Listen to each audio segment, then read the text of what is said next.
ॐ अज्ञानतिमिरान्धस्य ज्ञानाञ्जनशलाकया चक्षुरुन्मीलितं येन तस्मै श्रीगुरुवे नमः।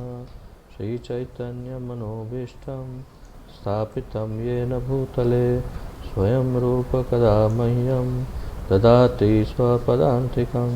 वन्देऽहं श्रीगुरुं श्रीयुतपदकमलं श्रीगुरुन् वैष्णवांश्च श्रीरूपं साग्रजातं सहगण रघुनाथान्वितं तं सजीवं साद्वैतं सावधूतं परिजनसहितं कृष्णचैतन्यदेवं श्रीराधाकृष्णपादान् सहगण ललिता श्रीविशाखान्वितांश्च श्रीकृष्णकरुणासिन्धो दीनबन्धो जगत्पते गोपेश गोपिकान्त राधाकान्त नमोऽस्तुते।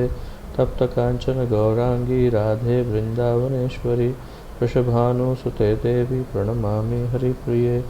वाञ्छाकल्पतरुभ्यश्च कृपासिन्धुभ्य एव च पतितानां पावनेभ्यो वैष्णवेभ्यो नमो नमः। अनन्तकोटिवैष्णववृन्द की जय। नमः ओं विष्णुपादाय कृष्णप्रेष्ठाय भूतले श्रीमते जयपताका स्वामिनिति नामिने। नमो आचार्यपादाय निताय कृपाप्रदायने गौरकथाधामदाय नगरग्रामतारिणे। नमः ओं विष्णुपादाय कृष्णप्रेष्ठाय भूतले श्रीमते भक्तिवेदान्त स्वामिनिति नामिने। नमस्ते सारस्वते देवे गौरवाणी प्रचारिणे निर्विशेषशून्यवादी पाश्चात्यदेशकारिणे। जय श्री कृष्ण चैतन्य प्रभु नित्यानंद श्री अद्वैत गदाधर श्रीवासादि गौर भक्तवृंद। हरे कृष्ण कृष्ण कृष्ण हरे हरे हरे राम राम राम हरे हरे। हरे कृष्ण कृष्ण कृष्ण हरे हरे हरे राम राम राम हरे हरे।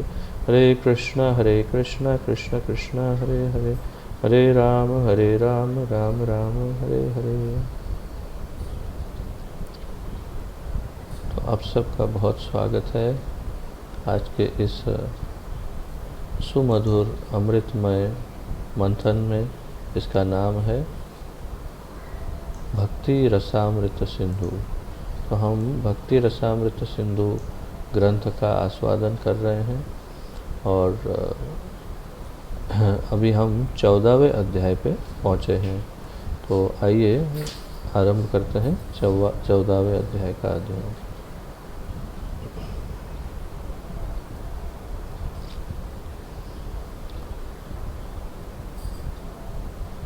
श्री भक्ति रसामृत सिंधु अध्याय 14, जिसका शीर्षक है भक्ति की योग्यता। शीर्षक है भक्ति की योग्यता। ये शीर्षक थोड़ा विशेष है। शीर्षक से हमें पता चलता है कि हम भक्ति को प्राप्त करने के लिए या साध्य करने के लिए क्या क्या योग्यताएं चाहिए उसके बारे में हम यहाँ पर आज चर्चा करेंगे। तो ये बड़ा महत्वपूर्ण विषय है। मेरा कहने का तात्पर्य ये है कि इसे बड़े गंभीरता से हम ध्यानपूर्वक अध्ययन करना चाहिए। तो आइए पढ़ना आरंभ करते हैं। कुछ विद्वानों का कहना है कि ज्ञान वैराग्य भक्ति के अंग है।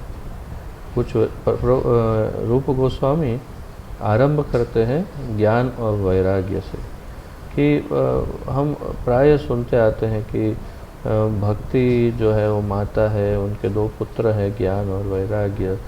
श्रीमद् भागवत में ही इसका वर्णन है कि ज्ञान और वैराग्य भक्ति के पुत्र हैं और तीनों एक साथ में रहते हैं।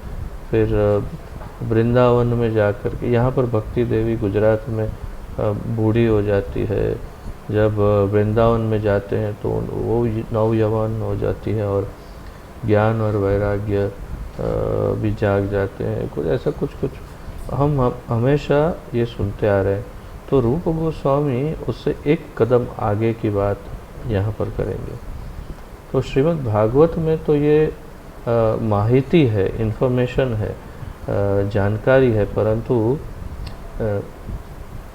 कितनी भक्ति के लिए, और वो भी शुद्ध भक्ति के लिए क्या आवश्यकता है और क्या उचित है, उसका ज्ञान हमें यहाँ पर रूप गोस्वामी देने वाले हैं।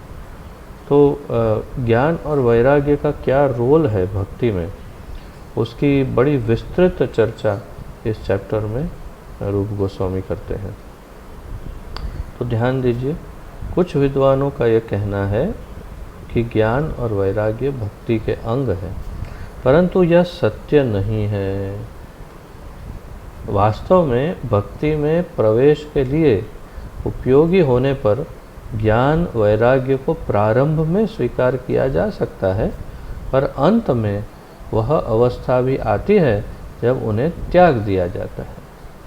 तो ये बहुत सबसे विलक्षण बात और सबसे महत्वपूर्ण बात यहाँ पर ये कही है कि संभव है वास्तव में कि प्रवेश के लिए उपयोग में लिया जा सकता है ज्ञान और वैराग्य को, परंतु ये केवल प्रवेश के समय होता है। अर्थात कि जब हम भक्ति में प्रविष्ट होते हैं तो उस समय ज्ञान और वैराग्य की थोड़ी बहुत आवश्यकता हो सकती है, परंतु कालांतर में जैसे जैसे हमारी अवस्था परिपक्व होती है भक्ति में, तो उसमें क्या होता है, पर अंत में वह अवस्था भी आती है जब उन्हें त्याग दिया जाता है। अर्थात जैसे जैसे हमारी भक्ति परिपक्व होती है तब उसे त्याग दिया जाता है।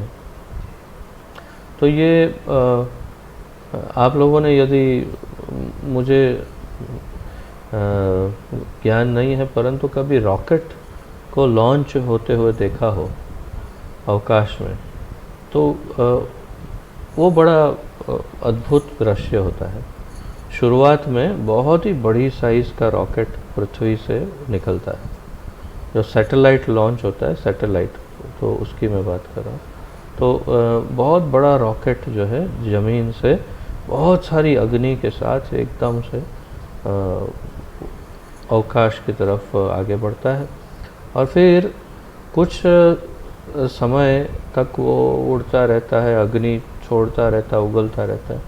कुछ समय के बाद वो पूरा रिमोट कंट्रोल्ड होता है या तो प्रोग्राम्ड होता है, और कुछ समय के बाद उसमें से एक एक अंग जो है उसके, वो रॉकेट फेंकता जाता है।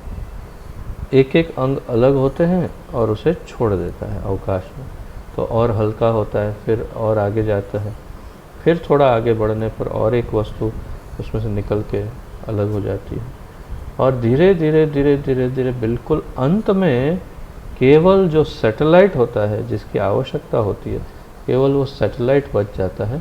और फिर वो सैटेलाइट उसकी जो उसको घूमने के लिए जो रास्ता तय किया था कि इस रास्ते से इस प्रकार वो पृथ्वी के इर्द गिर्द घूमेगा, तो उस रास्ते पर जब, उस पथ पर जब पहुंच जाता है वो सैटेलाइट, तो उसके पश्चात उसके अंदर कोई अन्य गतिविधि नहीं है, वो केवल अपना कार्य करता है, और न कोई अग्नि है, न कोई उसको उड़ने के लिए कोई विशेष प्रयोजन, कोई ईंधन की आवश्यकता, कुछ भी नहीं। वो अपने आप ही फिर अवकाश में उसी पथ पर घूमता रहता है, और उसकी कुछ उम्र होती है, कुछ अवधि होती है, तब तक वो रहता है, फिर समाप्त हो जाता है। तो तात्पर्य क्या है, मैं ये उदाहरण क्यों दे रहा हूँ? ये उदाहरण मैंने दिया भक्ति के लिए, कि भक्ति को अवकाश में पहुंचा करके उसके पथ पर घुमाने के लिए, जहाँ उसकी वास्तविक उसका ध्येय है, शायद शुरुआत में कुछ अग्नि, कुछ ईंधन, कुछ और सामग्री चाहिए, और वो सामग्री, ईंधन और अग्नि जो है वो है ज्ञान और वैराग्य। तो शुरुआत में कुछ ज्ञान, कुछ वैराग्य का ईंधन, अग्नि से मिश्रित भक्ति को उड़ा सकते हैं। जब कुछ समय के बाद वो उड़ने लगती है, तो इसे धीरे से फिर छोड़ते जाना है, और अंततोगत्वा संपूर्ण रूप से ज्ञान और वैराग्य दोनों को ही त्याग देना चाहिए, त्याग ही देना चाहिए संपूर्ण रूप से। आश्चर्य होगा, परंतु यही रूप गोस्वामी का मत है। तो समझाएंगे आगे बहुत सारे श्लोकों में क्यों ये जरूरी है, किस प्रकार। भक्ति की लालसा के अतिरिक्त भक्त का और कोई हेतु नहीं है। इसके लिए केवल सरल हृदय चाहिए। भक्ति की लालसा के अतिरिक्त भक्ति का और कोई हेतु नहीं होता। भक्ति का हेतु केवल भक्त की जो लालसा है उसके अतिरिक्त और कोई भक्ति का हेतु नहीं है। तो उसकी लालसा मतलब मैंने आपको पहले हमने बड़े विस्तार से समझा था कि लालसा क्या है। तो वो जो लालसा है उसके अतिरिक्त और कोई हेतु नहीं है। और लालसा क्या होती है? भगवान की सेवा, भगवान का आनंद। और इसके अतिरिक्त और कोई लालसा है नहीं भक्त के हृदय में। तो इसके लिए केवल सरल हृदय चाहिए। हृदय बिल्कुल सरल चाहिए, उसमें न ज्ञान चाहिए, न ज्ञान का अहंकार, न वैराग्य चाहिए, न वैराग्य का अहंकार, क्योंकि ये दोनों ही ऐसे गुण हैं जो कभी भी अवगुण में परिवर्तित हो सकते हैं। सबसे बड़ी बात यह है कि ज्ञान और वैराग्य एक इस प्रकार के गुण हैं कि जो कभी भी अवगुण में परिणत हो सकते हैं, और बल्कि हो ही जाते हैं कभी न कभी। और इसीलिए उनको त्याग दिया जाता है, क्योंकि वो वज़न बढ़ाते हैं। तो वो वज़न हमें कम करना है और केवल भक्ति को आगे बढ़ाना है। इसलिए रॉकेट की तरह ज्ञान और वैराग्य को छोड़ देना होता है, क्योंकि वो आगे जाके वज़न बढ़ा देगा तो भक्ति उसकी वजह से नीचे आ जाएगी, और आ सकती है भक्ति नीचे। तो ये सब आगे समझाएंगे हमें हमारे आचार्य। दक्ष भक्तों के मत में मनोधर्म, ज्ञान और योगाभ्यास के कृत्रिम वैराग्य का मार्ग भवबंधन से मुक्ति के लिए उपयुक्त हो सकता है, परंतु ये दोनों चित्त को उत्तरोत्तर कठोर बनाने वाले हैं। ये शब्द है कठोर, ये शब्द ही सबसे महत्वपूर्ण है, क्योंकि आचार्यों के मत अनुसार, रूप गोस्वामी के मत अनुसार, ये जो ज्ञान और वैराग्य है उसका जो अवगुण है वो यही है कि वो हमारे हृदय को कठोर बनाते हैं। तो वही तो नहीं चाहिए। अगर कठोर हृदय बन जाएगा तो भक्ति कैसे उसमें पनपेगी, कब कैसे डेवलप होगी, कैसे विकसित होगी। तो दक्ष भक्तों के मत अनुसार, दक्ष एक्सपर्ट भक्तों के, सीनियर भक्तों के मत अनुसार मनोधर्म अर्थात ज्ञान और योगाभ्यास के कृत्रिम वैराग्य। तो ज्ञान कौन सा? ज्ञान के विविध प्रकार बताए हैं। वास्तव में 3 प्रकार के, मुख्य रूप से 3 प्रकार के ज्ञान हमें समझने चाहिए। तो 3 प्रकार के ज्ञान है वो है आत्मज्ञान, ब्रह्म ज्ञान और भगवान के साथ एकत्व का ज्ञान। तो 3 प्रकार के जो ज्ञान है, पहला ज्ञान है आत्मज्ञान कि मैं कौन हूँ, मैं एक जीवात्मा हूँ। और फिर ये ज्ञान कि जीवेर स्वरूप होय कृष्णेर नित्य दास। तो ये ज्ञान ठीक है, ये हम स्वीकार कर सकते हैं।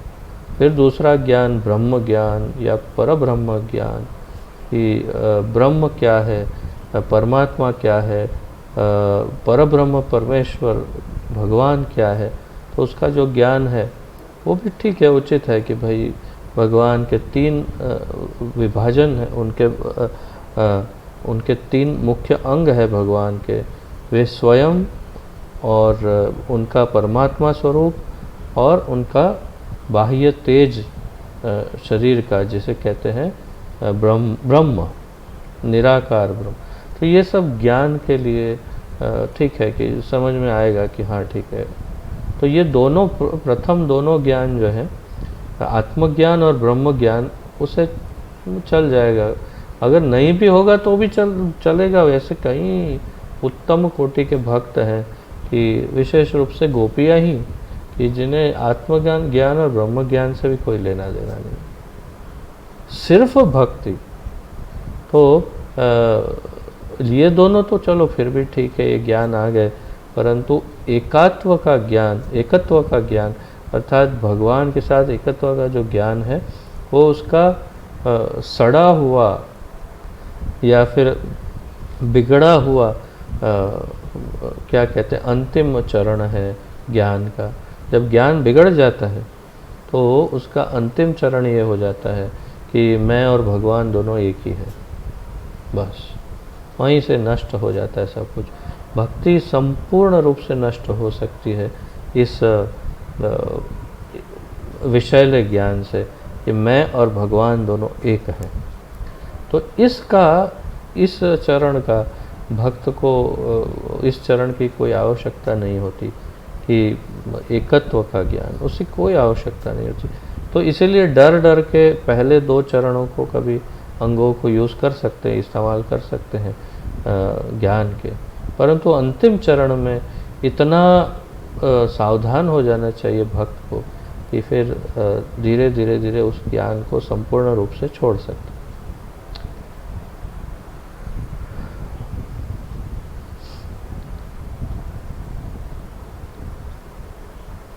हाँ, पर और एक यहाँ पर बात की है वैराग्य का मार्ग भवबंधन से मुक्ति के लिए उपयुक्त हो सकता है। तो जब नया भक्ति में जुड़ता है तो उसका बहुत सारे मोह माया रहती है। सबसे पहले तो आसक्ति उसकी अपने परिजनों में रहती है, फिर मित्र मंडल में और सगे संबंधी, फिर वस्तुओं में, धन में, ऐश्वर्य में, उसके पास जो भी उपलब्धियां हैं, फिर उसके ज्ञान में, उसके रूप में, अलग अलग प्रकार की आसक्तियां, मोह, सब मिथ्या धारणाएं हो सकती है। परंतु ये वैराग्य जो है वो इन सब से पीछा छुड़ाने के लिए उपयुक्त हो सकता है। तो जब प्रथम चरण में भक्ति के वैराग्य की बात करते हैं तो इस वैराग्य के द्वारा हृदय में से इन अनर्थों को दूर किया जाता है। और ये क्या है अनर्थ? ये अनर्थ है मेरा मोह, मेरी माया जो बंधन है। तो इन सब से वैराग्य, इन सब से जो आसक्ति है, जो अटैचमेंट है, जो बंधन है, उसकी मुक्ति, उसके लिए वैराग्य बड़ा उपयोगी हो सकता है। परंतु एकदम प्रथम चरण में, बहुत ही शुरुआत की अवस्था में, फिर क्या हो सकता है अगर वैराग्य रहेगा तो आचार्य समझाते हैं कि अगर वैराग्य बना रहेगा हृदय में तो किसी भी वस्तु से आसक्ति नहीं होगी, किसी भी वस्तु के प्रति आकर्षण नहीं होगा, किसी भी रूप के प्रति कोई क्या कहते हैं उसे, राग उत्पन्न नहीं होगा। तो क्या होगा? तो बिल्कुल वो निर्विशेष मायावादी या शून्यवादी योगी की तरह बिल्कुल निर्लिप्त हो जाएगा। उसे न कृष्ण में आकर्षण होगा, न भक्ति में, न कृष्ण की लीलाओं में, नाम रूप गुण आदि में, किसी में भी उसे आकर्षण उत्पन्न नहीं होगा। इसीलिए यही वैराग्य जहरीला भी बन सकता है। जैसे ज्ञान बिगड़ के एकत्व का भाव उत्पन्न कर सकता है, वैसे ये वैराग्य जो है वो बिगड़ के जहरीला होकर के, विषैला होकर के भगवान के साथ भी वैराग्य दिला सकता है। और अगर भगवान के प्रति वैराग्य आ गया तो फिर तो रह ही क्या जाएगा। तो एक भक्त के लिए ये सावधानी होनी चाहिए कि कुछ समय के बाद, जैसे हमारे सुखदेव गोस्वामी बिल्कुल वैरागी थे, संपूर्ण रूप से वैरागी, परंतु जब भगवान की लीला और उनके गुणगान सुने, वही बरहा, पीड़म, नटवर, वो सब सुना, तो अत्यंत उनका हृदय जो है वो आकर्षित हो गया कृष्ण के प्रति। अर्थात वैराग्य उतना भी नहीं डेवलप हुआ था उनके हृदय में कि वो दूषण बन करके बना रहे और भगवान के प्रति भी आकर्षण ना हो। वास्तव में जो शुरुआत में शब्द उस इस्तेमाल किया, उत्तरोत्तर कठोर बनाने वाले, तो हृदय को कठोर बना सकता है ये वैराग्य, और इसीलिए भक्ति में ये बिल्कुल भी वांछनीय नहीं है। भक्त का हृदय कभी भी कठोर नहीं होना चाहिए, किसी भी के प्रति नहीं। कठोर हृदय वाला कभी भक्त नहीं होता। तो तात्पर्य यह है कि उसी वैराग्य को यदि समय से अगर उसे निकाल नहीं दिया जाए तो वो इतना भयानक बन सकता है कि हृदय कठोर बन सकता है। तो आगे तो बहुत समझाएंगे, अभी तो हमने शुरुआत ही की है।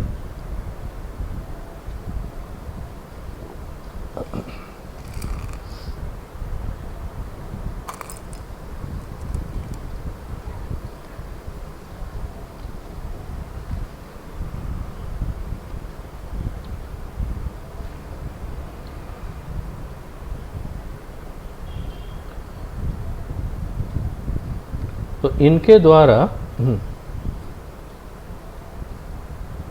द्वारा भक्ति भाव का बिल्कुल भी वर्धन नहीं हो सकता।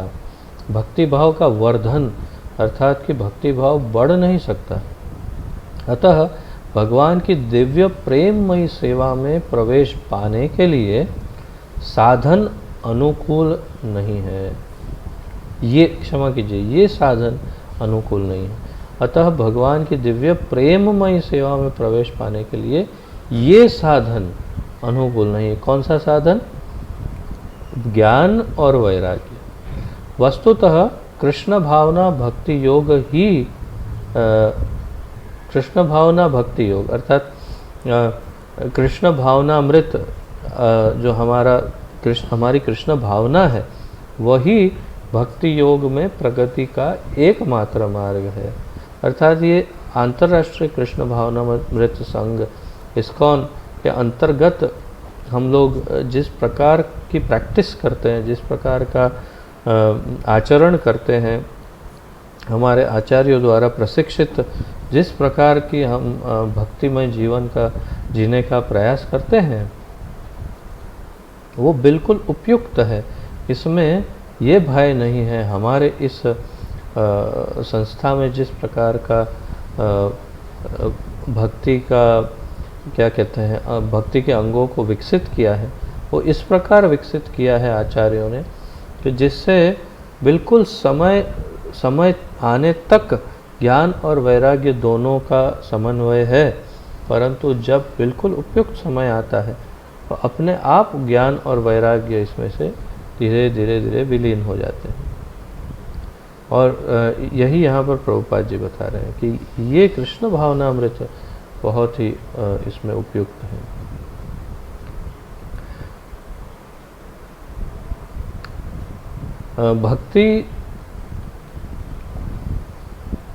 भक्ति अद्वय है, वही कारण है और वही कार्य है। तो अद्वय का एक अर्थ यहाँ पर है स्वतंत्र, अर्थात कि वो किसी और पर निर्भर नहीं है भक्ति। तो वही कारण है और वही कार्य भी है। तो तात्पर्य क्या है कि भक्ति किसी के ऊपर भी निर्भर नहीं है। भक्ति विशेष रूप से ज्ञान और वैराग्य पर निर्भर नहीं है, बल्कि ज्ञान और वैराग्य भक्ति पर निर्भर है। आश्चर्य की बात है, परंतु यही सत्य है। भक्ति स्वतंत्र है और ज्ञान और वैराग्य भक्ति पर आश्रित है। भक्ति इन पर आश्रित नहीं है और इसीलिए भक्ति हृदय को सुकोमल बनाती है। तो भक्ति के ऐसा ये जो गुण है कि जो स्वतंत्र है, वो ज्ञान वैराग्य पर आश्रित नहीं है, तो इसीलिए उसका ये स्वाभाविक गुण है, भक्ति का स्वभाव है, उसका स्वाभाविक गुण है कि वो जिस हृदय में होती है उसे सुकोमल बनाती है, अत्यंत सुकोमल, मधुर, सुंदर, बहुत ही अच्छी बनाती है हृदय को। परंतु जब उसमें ज्ञान और वैराग्य मिश्रित हो जाते हैं तो हृदय के कठोर होने का भय अवश्य बना ही रहता है हमेशा। क्योंकि छोटा सा भी ज्ञान जो है वो अहंकार को अंकुरित कर सकता है। वैसे ही वैराग्य के बारे में भी आचार्य बताते हैं, आगे आप सुनेंगे प्रभुपाद जी भी बताते हैं कि छोटा सा वैराग्य भी जो है वो भी अहंकार जनित कर सकता है। कैसे? जैसे कोई किसी की इंद्रियां अपने वश में नहीं है, तो उसने बड़ा प्रयास करके अपने सारी इंद्रियों को उसका दमन किया है और अपने वश में कर लिया है। बहुत ही दुख भोगा, कष्ट भोगा और कैसे भी करके अपनी इंद्रियों को दमन कर लिया। फिर क्या होगा? फिर धीरे धीरे धीरे वो देखेगा कि अरे मैं जो कर पा रहा हूँ दूसरा नहीं कर पा रहा है। फिर क्या होगा? बस समाप्त। उसके अंदर ही उसका मन रमने लगेगा कि देखो मेरी तो क्या बात है, मैंने तो अपनी इंद्रियों को वश में कर लिया है, देखो कोई कर ही नहीं पाता है। और इस प्रकार वो अहंकार के वश में आकर के भक्ति को भूल जाते हैं। तो प्रधान हो जाती है, प्रधान हो जाता है उसका वो वैराग्य, और गौण हो जाती है भक्ति। तो भक्ति का इम्पोर्टेंस, महत्व जो है समाप्त हो जाता है। तो इसलिए ये तो एक केवल सामान्य उदाहरण है। वैराग्य और ज्ञान, इन दोनों से भक्ति जो है वो दब सकती है। भगवान सबके परम कारण है। उन अद्वय की प्राप्ति के लिए भक्ति का अद्वय मार्ग ही अंगीकार करना होगा। कितना सुंदर ये क्या कहते हैं समन्वय है, और ये कितने सुंदर ढंग से दोनों को एक साथ जोड़ करके बताया है आचार्यों ने कि भगवान स्वयं स्वतंत्र हैं और उनको प्राप्त करने के लिए एक स्वतंत्र ही अंग की आवश्यकता है, और वो है भक्ति, जो स्वयं भी स्वतंत्र है। तो इस प्रकार हम स्वतंत्र भक्ति से स्वतंत्र भगवान को प्राप्त कर सकते हैं। बहुत सुंदर ढंग से समझाया। भगवत गीता में स्वयं श्री भगवान इसकी पुष्टि करते हैं। तो अब भगवत गीता के एक दो श्लोकों का यहाँ वर्णन आएगा जिससे भक्ति के विषय में जो भगवान भगवत गीता में कहते हैं, क्या कहते हैं? केवल भक्ति से ही मेरा तत्व जाना जा सकता है। तो ये भगवत गीता का 18वें अध्याय का 55वां श्लोक है। 18.55 भगवत गीता 18.55। क्या है ये श्लोक? ये कंठस्थ करने योग्य है, बल्कि कंठस्थ करना ही चाहिए। बहुत ही भक्ति के बारे में जब भी किसी से चर्चा हो तो इस श्लोक का आप अवश्य उपयोग करना चाहिए, क्योंकि ये बहुत ही स्पष्ट रूप से भक्ति की शक्ति का महत्व, भक्ति की प्राधान्यता यहाँ पर भगवान सिद्ध करते हैं। भक्त्या माम अभिजानाति यावान्यश्चास्मि तत्वतः ततो माम तत्वतो ज्ञात्वा विशते तदनंतरम। भक्त्या माम अभिजानाति, केवल भक्ति के द्वारा ही मुझे जाना जा सकता है। भगवान कहते हैं केवल भक्ति से मुझे जाना जा सकता है। केवल कैसे कहा? तो यावान यश चास्मि तत्वतः, यावान यश अर्थात कि यव अन्य च अस्मि तत्वतः, अर्थात कि और कोई रास्ते से मैं जैसा हूँ तत्वतः वैसा मुझे नहीं जाना जा सकता। न अन्य अर्थात भक्त्या माम, केवल भक्ति के द्वारा, न अन्य दूसरे किसी माध्यम के द्वारा मुझे नहीं जाना जा सकता। तो ये यहाँ पर बहुत स्पष्ट कर रहे हैं भगवान इस श्लोक में कि केवल भक्ति के द्वारा, अन्य किसी साधन के द्वारा कभी नहीं, मैं जैसा हूँ वैसा तत्वतः मुझे जा सकता। तो भक्ति के अंदर स्वयं कोई ऐसी विशेषता है कि जिससे भगवान को जान सकते हैं, या भक्ति करते करते भगवान आशीर्वाद दे देते हैं कि हाँ ठीक है चलो। तो दोनों ही सत्य है। भक्त को भगवान स्वयं ही इतना ज्ञान दे देते हैं। कैसे? ददामि बुद्धि योगम तम ये न माम उपयांति ते। तो भक्त को वे बुद्धि योग भी दे देते हैं कि जिससे वो भगवान को जान सके और उनके पास जा सके। तेने ब्रह्म हृदय आदि कवये, जैसे ब्रह्मा जी को हृदय से ज्ञान दे दिया पूरे वेदों का, सारे वेदों का ज्ञान, क्योंकि ब्रह्मा जी भक्त बन गए तो उनको दे दिया। तो इसी प्रकार भक्त को हृदय से ज्ञान तो दे ही देते हैं भगवान, परंतु भक्ति में स्वयं भी इतनी शक्ति है कि भक्ति स्वयं भी, आगे हम देखेंगे इसका बहुत अच्छा वर्णन करेंगे आचार्य, कि भक्ति स्वयं भी इतनी शक्तिशाली है कि भक्ति भी भगवान का ज्ञान, भगवान के बारे में जो ज्ञान है वो भक्त को दे देती है। तो भक्ति भी एक, वास्तव में भक्ति एक पर्सनालिटी है, एक व्यक्तित्व है, एक व्यक्ति है जो सशक्त है हमें ज्ञान भी देने के लिए। तो ये इस श्लोक का जो मैं वर्णन कर रहा हूँ, इस श्लोक को आपको कंठस्थ करना चाहिए। तत्व माम तत्वतो ज्ञात्वा विशते तदनंतरम। फिर इस तरह से मुझे तत्वतः जानने के बाद वो मेरे धाम तक आ जाता है और इस प्रकार भगवान समझाते हैं। फिर आगे गीतोपदेश के प्रारंभ में श्री कृष्ण अर्जुन से कहते हैं, तू मेरा भक्त है, इसीलिए तेरे से यह संपूर्ण रहस्य कहूँगा। क्योंकि तू मेरा भक्त है इसीलिए मैं तुझसे ये पूरा रहस्य कहने वाला हूँ, तुझको ये रहस्य बताने वाला हूँ जो गुह्य रहस्य है। तो ये भी भगवद गीता का चौथे अध्याय का तीसरा श्लोक है, जिसमें भगवान कहते हैं, स एवायम मया ते अद्य योगः प्रोक्त पुरातनः भक्तोऽसि में सखा चेति रहस्यम य एतद उत्तमम।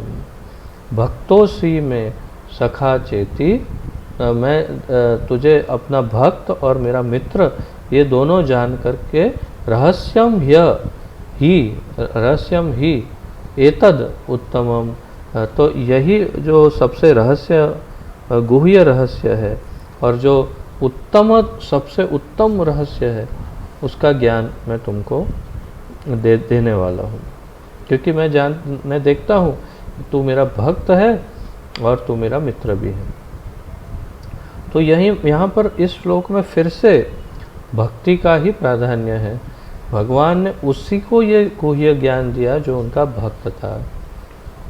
तो केवल भक्त को ही भगवान दिखाते हैं कि वे कैसे हैं, कौन है, अन्यथा ऐसी उलझनों में उलझाते रहते हैं कि वो केवल कल्पनाओं के बादलों के अंदर घिरा रहता है। कोई ज्ञानी हो, कोई साधक हो, ध्यान योगी, कर्मकांडी का तो कोई प्रश्न ही नहीं है, परंतु यदि कोई ज्ञान मार्गी हो या ध्यान मार्गी, इन दोनों को भगवान ऐसे उलझा के रखते हैं कि कभी भी भगवान के वास्तविक स्वरूप को ये समझ ही नहीं पाते। संभव ही नहीं है, असंभव ही है।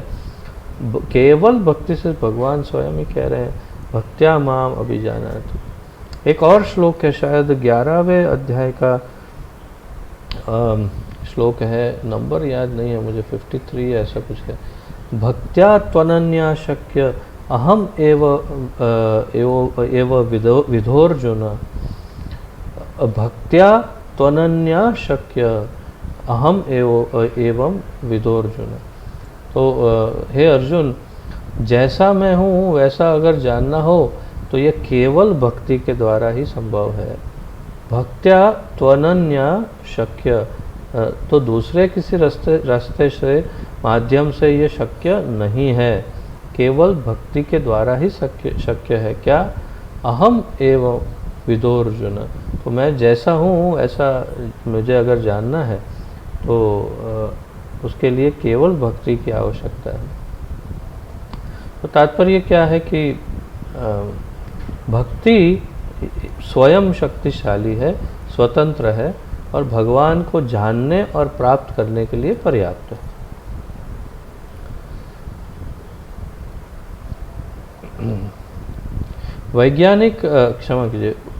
वैदिक ज्ञान का अंतिम लाभ भगवान के तत्व को जानना है और उनके वैकुंठ धाम में प्रवेश का पथ है भक्ति योग। तो वैदिक ज्ञान का अंतिम लाभ भगवान को जानना है। तो ज्ञान का ध्येय क्या है? भगवान को जानना। और भक्ति का ध्येय क्या है? भक्ति का ध्येय है भगवान के धाम में प्रवेश करना। सभी प्रामाणिक शास्त्र इसमें एक मत है। ये महत्वपूर्ण वाक्य है।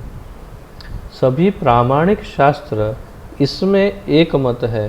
किसमें? कि भक्ति का ध्येय है भगवान का धाम और ज्ञान का, वेदों का ध्येय है भगवान को जानना।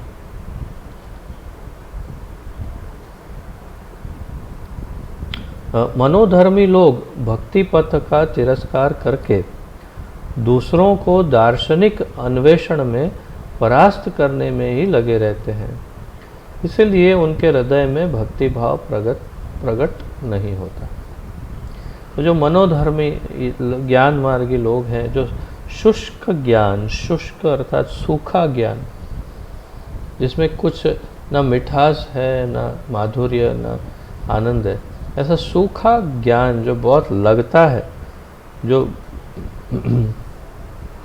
जिसमें कोई रस नहीं है, ऐसे सूखे और क्या कहते हैं, स्वाद रहित ज्ञान में उससे क्या जनित होता है? तो ऐसे जो लोग हैं, ऐसे ज्ञान को जो रखते हैं, वो भक्ति पथ का तिरस्कार करते हैं, गौण बताते हैं भक्ति को। तो मैं ऐसे एक परिवार से हूँ जिसमें एक हिस्सा मेरे परिवार का बहुत ही विशिष्ट रूप से ज्ञान मार्ग में जुड़ा हुआ है और उनका वो जो ज्ञान मार्ग है उसका बहुत ही शुरुआती अनुभव जो मैंने किया है, तो शुरुआती अनुभव मेरा यही था और मेरे मस्तिष्क में ये बात बहुत ही स्पष्ट थी कि ज्ञान ही सर्वोपरि है, भक्ति बिल्कुल गौण है। ये तो बड़ी करुणा कर दी ठाकुर जी ने कि बहुत ही क्या मुझ में गुण देख लिया, वो तो ठाकुर जी जाने, कि मुझे उसमें से घसीट के बाहर निकाला और भक्ति में ला करके खड़ा किया। तब मैं समझ पाया कि भक्ति के सामने ज्ञान की कोई हैसियत ही नहीं, कोई वैल्यू ही नहीं है। परंतु तब हमारे मस्तिष्क में यही भरा गया था कि ज्ञान मार्ग ही सर्वोपरि है, भक्ति तो बहुत गौण है, तुच्छ है। भक्ति तो केवल एक भावनाओं का समुद्र है, जिसके अंदर सिर्फ भावनाएं ही है। वास्तव में ज्ञान मार्ग सर्वोपरि। तो यही बहुत सबसे विषैला और सबसे खतरनाक ये विचार है जिसको करीब कभी नहीं आने देना चाहिए। और इसमें जो डूब जाता है उनकी बात यहाँ करते हैं प्रभुपाद, कि जो मनोधर्मी लोग हैं वो भक्ति का तिरस्कार करते हैं और दूसरे दार्शनिक अन्वेषण में परास्त करने में ही लगे रहते हैं। अर्थात वो देखते हैं कि इसका ज्ञान कैसा है, अच्छा उसका ज्ञान ऐसा है, चलो उसके ज्ञान को खंडित करने के लिए हम कुछ नया ज्ञान प्रस्तुत करते हैं या इसको इस तरह प्रस्तुत करेंगे, उसको हम हरा देंगे। बस उसमें उनका जीवन समाप्त हो जाता है और उनके हृदय में भक्ति भाव कभी प्रकट नहीं होता है। श्रीमद् भागवत के 11, 20, 31 यहाँ पर वास्तव में 11, 20, 31 फिर आगे इसी को आगे कंटिन्यू करते हुए 11, 20, 31, 11, 20, 32, 11, 20, 33 ये तीनों श्लोकों को एक साथ लिया है। यहाँ नंबर इसका है, उसके बाद फिर थोड़े क्षण के बाद 32 और 33 श्लोक भी भगवान क्षमा कीजिए प्रभुपाद जी और रूप गोस्वामी उसका वर्णन यहाँ कर रहे हैं। तो ये तीनों श्लोक बड़े महत्वपूर्ण हैं और बड़ा रस है इसमें, बहुत अच्छा हमारे लिए। मैं रस इसलिए कह रहा हूँ, ज्ञान कहूँगा तो सूखा हो जाएगा, इसलिए बड़ा रस है। रस का अर्थ है भक्तिमय ज्ञान है इसमें। तो ये उद्धव गीता भी कहते हैं इस खंड को, जिसमें भगवान और उद्धव का संवाद है। तो यहाँ पर भगवान उद्धव से कह रहे हैं ये तीनों श्लोकों में, क्या कहते हैं? हे उद्धव, मेरे सच्चे भक्त के लिए ज्ञान वैराग्य प्रायः श्रेयदायक नहीं होते। मेरे भक्त के लिए प्रायः ज्ञान और वैराग्य श्रेयदायक नहीं होते, अर्थात कि कुछ उनको देते नहीं हैं और उनको कुछ उससे मतलब भी नहीं होता है। मेरा भक्त अपनी भक्ति के प्रभाव से सकाम कर्मों, तप, त्याग, दान, योग, ज्ञान, वैराग्य आदि के लाभ को अपने आप प्राप्त कर लेता है। मेरा भक्त ये सब अपने आप प्राप्त कर लेता है, परतत्व के पर्याप्त ज्ञान से युक्त हो जाता है। और परब्रह्म का जो पर्याप्त ज्ञान है कि भगवान कौन आदि ये सब, ये ज्ञान उसे अपने आप प्राप्त हो ही जाता है जो भक्ति में लगा हुआ है। तो ये भक्ति की कसौटी है। भक्त अंधकार में नहीं रहता, भगवान स्वयं विशेष कृपा परिवर्षण करते हुए उसे अंतर से प्रबुद्ध करते हैं। यही ददामि भक्ति योग बुद्धि योगम तम तेन माम उपयांति ते। तो अंतःकरण से, हृदय में बैठे हुए परमात्मा स्वरूप से, चैत्य गुरु के रूप में भगवान हृदय से ही उसे वो ज्ञान दे देते हैं। बड़ा सरल है, उसमें कौन सी बहुत बड़ी मुश्किल बात है। कभी हम सोचते कि अरे ये क्या हो गया, ऐसा था, इतना ज्ञान कैसे आ गया। अरे भाई, हर एक जीव के हृदय में दो जन जीवित हैं। समान्य वृक्षे पुरुषो निमग्नौ, ये श्लोक है श्वेताश्वतर उपनिषद का, जिसमें स्पष्ट रूप से बताया कि हृदय जो है उसके अंदर हर हृदय में दो व्यक्ति रहते हैं। पुरुषौ निमग्नौ, दो जन रहते हैं। कौन कौन? एक है आत्मा और दूसरा है परम आत्मा। तो प्रति एक हृदय में दो व्यक्तित्व है, एक है आत्मा और एक परमात्मा। अब क्या करेंगे? तो इसी श्लोक में बताया है, ये जो मैं श्लोक आपको श्वेताश्वतर उपनिषद का बता रहा हूँ। क्या कहा है कि जो परमात्मा रूपी पक्षी, दो पक्षी के समान बताया कि हृदय एक डाली है और उसके ऊपर दो पक्षी बैठे हैं, एक परमात्मा और एक आत्मा। तो जो परमात्मा रूपी पक्षी है वो सारा दाना पानी सब ले करके शांत बैठा है और देख रहा है। केवल किसको देख रहा है? जो आत्मा रूपी पक्षी है, जो बाह्य दुनिया में क्षमा कीजिए, अपना दाना पानी ढूंढने के लिए जो प्रयास कर रहा है, उसके प्रति बस देखते रहते हैं उसको। और ये दूसरा पक्षी, ये जो पहला पक्षी है उसकी तरफ नहीं देखता है। परंतु यदि वो किसी कारणवश अपने अंदर जो दूसरा पक्षी बैठा है उसकी तरफ देख ले तो आश्चर्यचकित हो जाएगा। ये सारा दाना पानी लेकर पहले से वो बैठा हुआ है, उसका इंतज़ार कर रहा है और तुरंत वो उसे सप्लाई कर सकता है। तो परमात्मा का रोल वही है। वे दृष्टा के रूप में, दृष्टा च अनुमंता च, भगवद गीता में श्लोक है, परमात्मा का परमात्मेति चाप्युक्त, परमात्मेति चाप्युक्त, दृष्टा च अनुमंता च। तो भगवान दृष्टा, अनुमंता और केवल एक क्या कहते हैं, जैसे खेल देखने वाला हो, ऐसे बैठे रहते हैं हृदय में। लेकिन यदि कोई आत्मा उनके तरफ देख ले और सरेंडर कर दे तो सब दे देते हैं, उनके पास रखा ही हुआ है सब। और वही होता है एक भक्त के साथ। जैसे ही कोई भक्ति में प्रविष्ट होता है और उसकी अवस्था को देख करके हृदय से परमात्मा उसे सब कुछ देना प्रारंभ कर देते हैं और लोग चकाचौंध रह जाते हैं, अरे इसको इतना ज्ञान कहाँ से मिला? अरे मिलेगा ना बाबा। अगर ब्रह्मा जी को सारे वेदों का ज्ञान हृदय में से दे सकते हैं, तेने ब्रह्म हृदय आदि कवये, तो फिर हमें भी तो दे सकते हैं ना, हम भी तो वही जीवात्मा ही हैं। तो यही बात यहाँ पर कही की है कि उसे अंतर से प्रबुद्ध करते हैं। तो इन श्लोकों को आप कभी समय मिलने पर स्टडी कर सकते हैं, बड़े सुंदर श्लोक हैं ये। तस्मान मद भक्ति युक्तस्य योगिनो वै मद आत्मनः न ज्ञानम न च वैराग्यम, न ज्ञानम न च वैराग्यम प्रायः श्रेयो भवेद इह। ये है 11.20.31। और फिर आगे के दो श्लोक भी पढ़ लेता हूँ मैं, फिर हम इसका भी अनुवाद देखते हैं। यत् कर्म भीर यस तपसा ज्ञान वैराग्यतस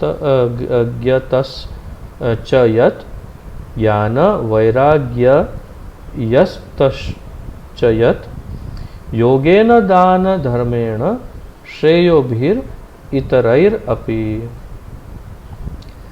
सर्वं मद भक्ति योगेन मद भक्तो लभते अंजसा स्वर्गापवर्ग स्वर्ग अपवर्ग मद धाम।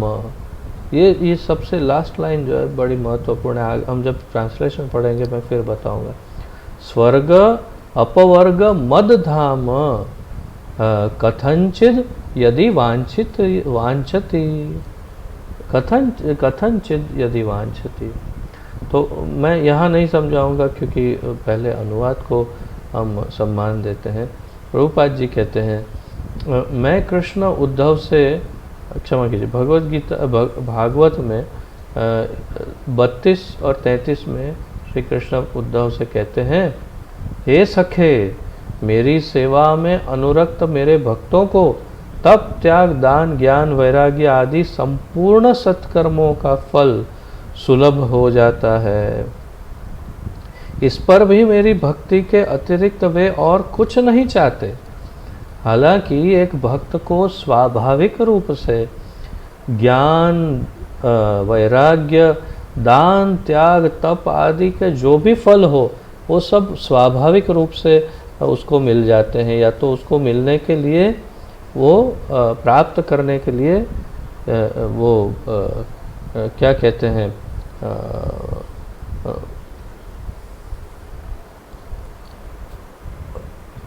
प्राप्त करने योग्य हो जाता है, योग्यता उसके अंदर आ जाती है कि वो प्राप्त कर सकता है, परंतु वो प्राप्त करना चाहता नहीं है और प्राप्त करता भी नहीं है। भक्त उसे त्याग देता है। क्यों? देखते हैं। तो इस पर भी मेरी भक्ति के अतिरिक्त वे और कुछ नहीं चाहते, क्योंकि उनको चाहिए केवल भक्ति भगवान की, उनको केवल भगवान का आनंद, भगवान का सानिध्य, भगवान की प्रसन्नता के अलावा उसे कुछ भी नहीं चाहिए। जबकि ये सारी चीज़ें उनकी दासी बनकर उनके पीछे पीछे दौड़ती है।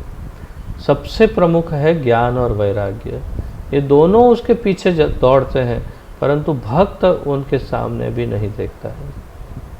फिर आगे बताते हैं, यदि कोई भक्त स्वर्ग में या मेरे वैकुंठ धाम को जाना चाहे तो मेरी अहेतु की कृपा उससे सारी कामनाएं सहज ही पूरी हो सकती है।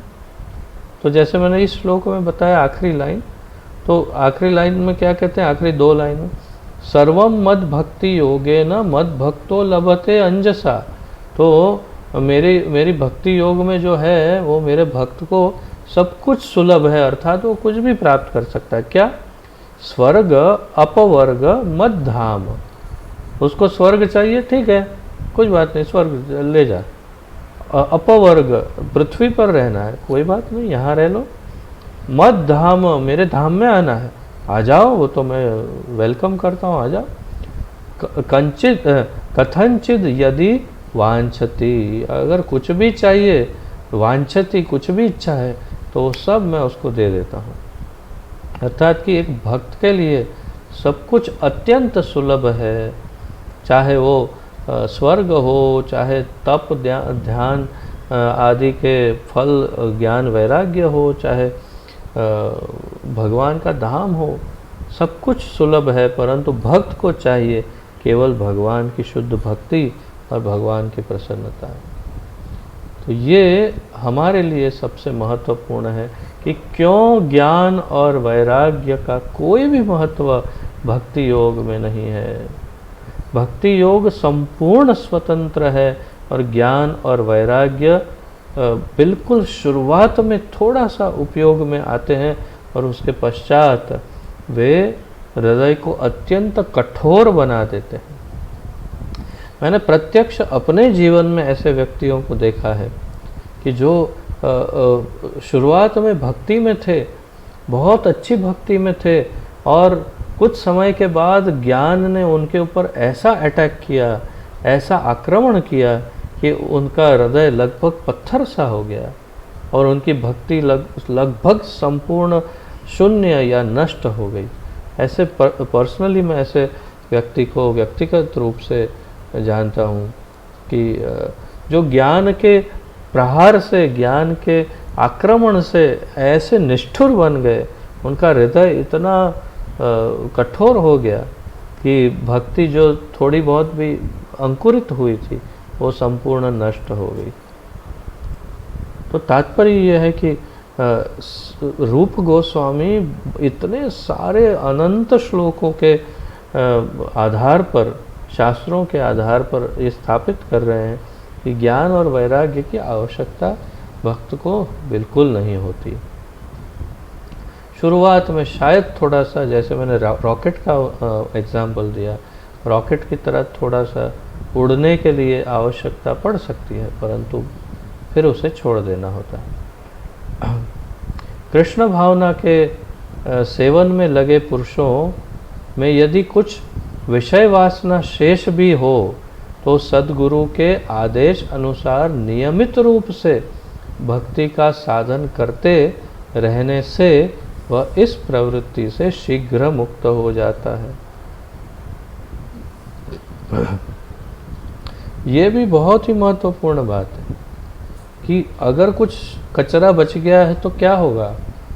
तो फिर से देखो, कृष्ण भावना के सेवन में लगे पुरुष में यदि कुछ विषय वासना से कुछ कचरा बच गया है तो सतगुरु के आदेश अनुसार नियमित रूप से 4 नियम का पालन, 16 माला जप, आरती, भोग आदि, प्रचार आदि, ये सब करने से, कीर्तन आदि, नियमित रूप से भक्ति का साधन करते रहने से, तो हम जो ये सारे अंग है ये भक्ति के साधन है।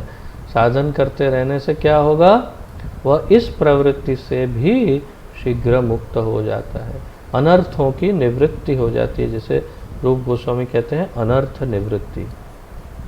तो ये इससे भी निवृत्त हो जाता है। श्रील रूप गोस्वामी कहते हैं कि प्राकृत इंद्रिय तृप्ति में, अब जब यहाँ ये शब्द इस्तेमाल किया, ये वाक्य श्रील रूप गोस्वामी कहते हैं, तो अब रूप गोस्वामी 1, 2, 3, 4, 5, 6 और 7 और 8 श्लोक उन्होंने रचना की है रूप गोस्वामी ने, और 8 संस्कृत श्लोकों में उन्होंने अब आगे का जो विवरण है वो उन्होंने समझाया। अब 8 आगे और श्लोक आएंगे जिसमें रूप गोस्वामी समझाएंगे, जो अब यहाँ पर चर्चा शुरू हो रही है। उसमें से कुछ श्लोक कंठस्थ करने योग्य भी है, बड़े प्रचलित है, जो प्रभुपाद जी कई बार इस्तेमाल करते थे। तो मैं आपको बताऊंगा वो कौन से हैं।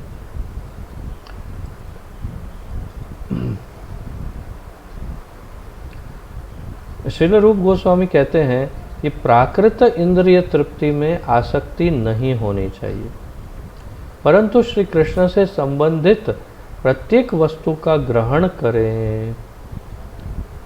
प्राकृत इंद्रिय तृप्ति में आसक्ति नहीं होनी चाहिए, परंतु कृष्ण संबंधी जो वस्तु है उसके ग्रहण करे। कृष्ण संबंधी वस्तुनः या विष्णु संबंधी वस्तुनः। तो ये आसक्ति और विषय की जो बात है वो कौन सा श्लोक है? तो ये है अनासक्तस्य विषयान्, अनासक्तस्य विषयान् यथारहम् उपयुञ्जतः निर्बन्धः कृष्ण संबंधे युक्त वैराग्यम उच्यते। तो आपने प्रभुपाद को शायद कई बार इस श्लोक का कई बार बोलते हुए सुना हो सकता है, अगर टेप सुनते हैं तो या पढ़ते हैं तो। निर्बंध कृष्ण संबंधे युक्तम वैराग्यम उच्यते। और पहली लाइन क्या है? अनासक्तस्य विषयान्, तो विषयों से अनासक्त होकर। और फिर दूसरी लाइन में क्या कहते हैं? निर्बंध कृष्ण संबंधे युक्तम वैराग्यम उच्यते, अर्थात कि बंधन होना चाहिए ऐसी वस्तुओं के साथ। एक तरफ अनासक्त होना चाहिए, परंतु एक तरफ बंधन भी होना चाहिए। किससे? कृष्ण संबंधी वस्तु के प्रति। निर्बंध कृष्ण संबंधे, और उसे क्या कहते हैं? जिस वस्तु को कृष्ण के साथ संबंध हो उसके साथ यदि हम बंधे तो उसे कहते हैं युक्त वैराग्यम उच्यते, उसे युक्त वैराग्य कहते हैं। अर्थात वैराग्य एक बात है और युक्त वैराग्य दूसरी बात है, क्योंकि वैराग्य शब्द में खतरे की घंटी बजती है। क्या घंटी बजती है? वैराग्य इतना निष्ठुर हो सकता है, कठोर हो सकता है कि भगवान के प्रति भी अनासक्त हो सकता है, परंतु युक्त वैराग्य बहुत ही परफेक्ट। युक्त का अर्थ है योग्य या उपयुक्त, उसे कहते हैं युक्त। तो जो उपयोगी हो, योग्य हो, उसे युक्त कहते हैं। तो युक्त वैराग्य का अर्थ है कि जिसकी ज़रूरत है वैसा वैराग्य। और वो क्या है? जैसे वैराग्य का वास्तव में अर्थ है त्याग, परंतु युक्त वैराग्य का अर्थ है पकड़ना। उल्टा अर्थ है। किसके पकड़ना? किसे पकड़ना? कृष्ण संबंधी वस्तुनः, जो भगवान के संबंधित जो वस्तुएं हैं उसे पकड़ना, उसे युक्त वैराग्य कहते हैं। तो रूप गोस्वामी ने बहुत ही गहरी बातों को बहुत ही अच्छी तरह से समझाया, और प्रभुपाद ने और अच्छे विस्तार करके इन वस्तुओं को समझाया है। तो ध्यान से फिर समझिए। परंतु कृष्ण से संबंधित प्रत्येक वस्तु का ग्रहण करें। जैसे भोजन आवश्यक है और यह स्वाभाविक है कि रसना स्वादिष्ट अन्न चाहती है। रसना अर्थात जीभ स्वादिष्ट भोजन चाहती है, अन्न चाहती है। अतः जिह्वा तृप्ति के स्थान पर श्री कृष्ण के की प्रीति के लिए कुछ सुस्वादु पदार्थ बनाए जा सकते हैं और कृष्ण को उनका अर्पण किया जा सकता है। तब ये वैराग्य हो जाएगा। कितना सुंदर ढंग से वैराग्य को समझाया है कि वैराग्य किसे कहते हैं?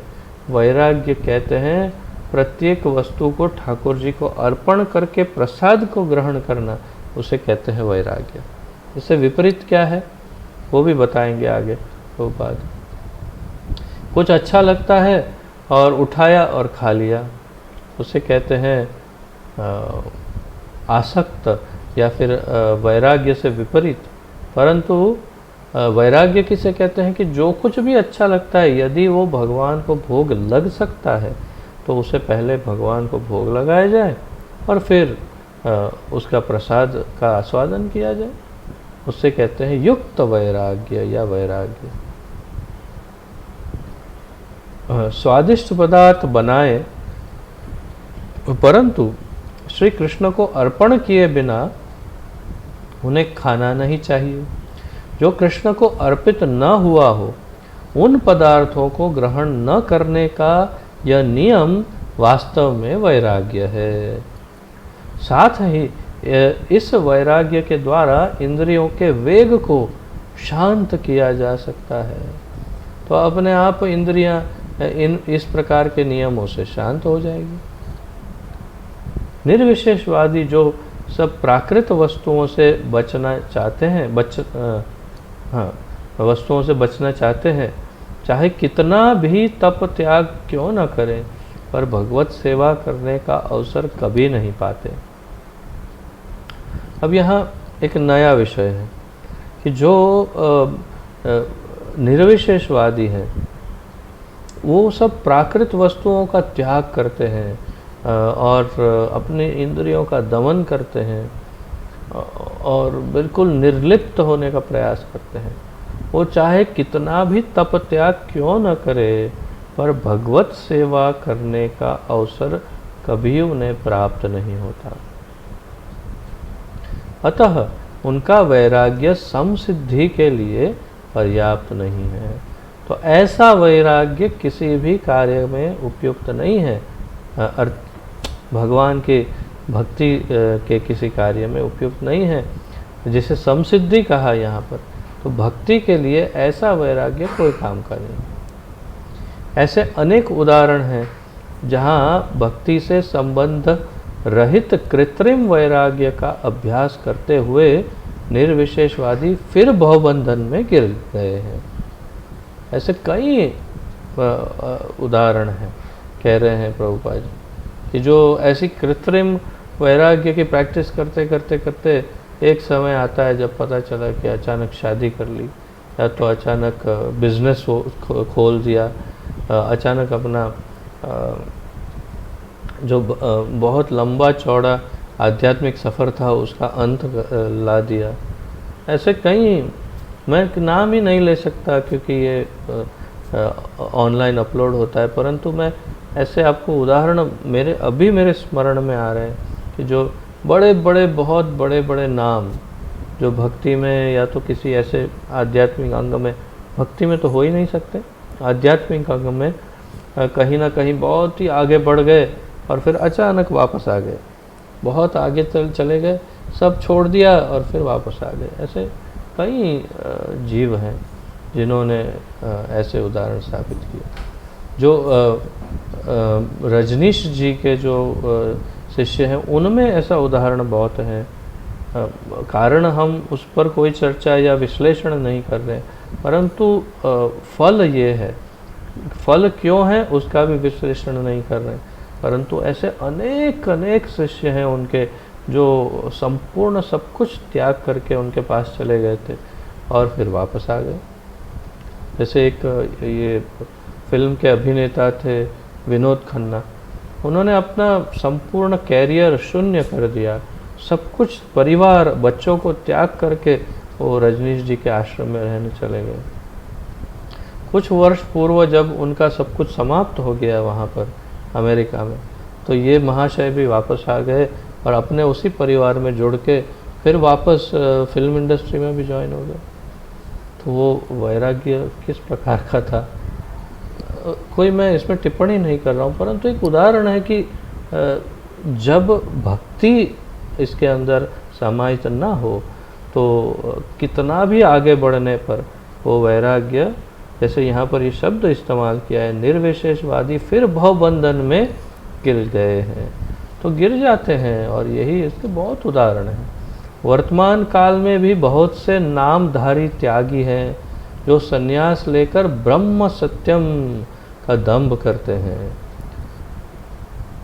इस प्रकार वे प्राकृत जगत को त्यागने का ढोंग तो करते हैं, परंतु भक्ति के स्तर तक न पहुंचने के कारण लक्ष्य को नहीं पा सकते और परिणामतः परोपकार, राजनीति, संघर्ष जैसी प्राकृत क्रियाओं में ही लौट आते हैं।